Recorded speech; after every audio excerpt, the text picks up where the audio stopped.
Aux entrées de la ville de Dieppe, on en voit un peu partout. Les affiches publicitaires font désormais partie du paysage. Magasins de sport, supermarchés, hôtellerie, la liste est encore longue. Et en ville, c'est la même chose, avec par exemple des enseignes qui se mêlent aux immeubles historiques. Les premiers intéressés, les piétons, sont-ils pour autant dérangés? Il n'y en a pas assez en fait, qu'on devrait en avoir un peu plus quand même. Et que, Pour quelle raison il en faudrait un peu plus?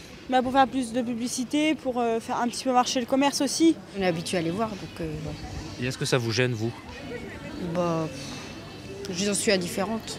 C'est quoi une pollution visuelle, mais c'est pas mal qu'on ait des indications pour avoir certains, mettons des restaurants, certains magasins.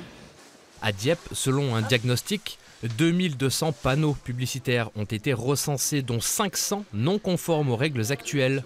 Car il y a bel et bien une législation en vigueur. Certaines affiches devraient déjà être retirées.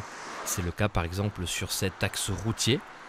Et dans une rue piétonne, des chevalets sont même posés en plein milieu du passage. Mais les magasins et autres publicistes ont encore un peu de temps devant eux pour se conformer à la loi, à savoir l'année 2025. L'idée, c'est pas de sanctionner ni les commerçants, ni les publicistes du jour au lendemain. De proposer effectivement, et donc là, c'est de notre ressort, des solutions alternatives pour aiguiller et afficher, mettre de la signalisation pour les commerçants. La taille de certaines enseignes devra également être réduite. Quant aux panneaux, présents notamment dans les zones industrielles comme ici, au Belvédère, ils seront tolérés.